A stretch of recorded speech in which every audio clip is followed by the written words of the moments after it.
Years ago I heard a sermon, preacher up in Oregon. It was a sermon on the idea that there are no sinners emeritus.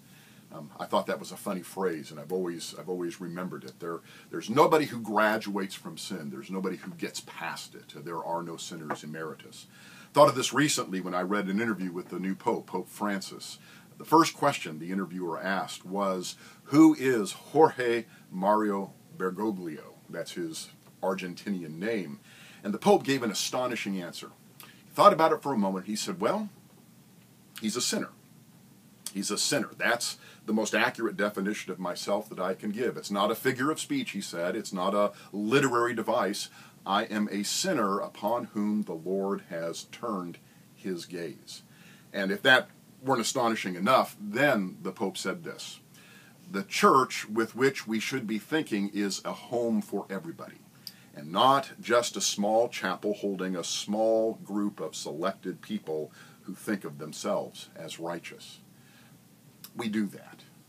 We do that way too much. We think of ourselves as us and them, of saints and sinners, of righteous and unrighteous. Randy Ballmer, after visiting with a seminarian, a professor of a seminary in Oregon years ago, said, I know I'm in the presence of bad theology when I see lines being drawn separating people into groups, the good and the bad. He said, I know I'm in the presence of good theology when I see a circle being drawn all around us, around all of us, and all of us inside that circle understand ourselves to be people in need of grace. Here's the deal, it seems to me.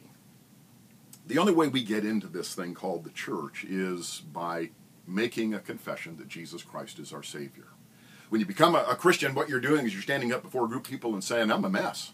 I'm a sinner. I am someone who has screwed up and am likely to continue doing so. Folks in recovery don't say, hello, my name is such and such, and I used to be an alcoholic. No, they say, my name is such and such, and I am an alcoholic. And it seems to me that we in the church have got to come to the same place. Not that, hello, my name is such and such, and I used to be a sinner. I used to be someone that needed God's grace to save me. We need to constantly think of ourselves, as the Pope does, as someone who is a sinner and who is in constant need of God's grace. Can you claim that for yourself today? Will you claim that for yourself today?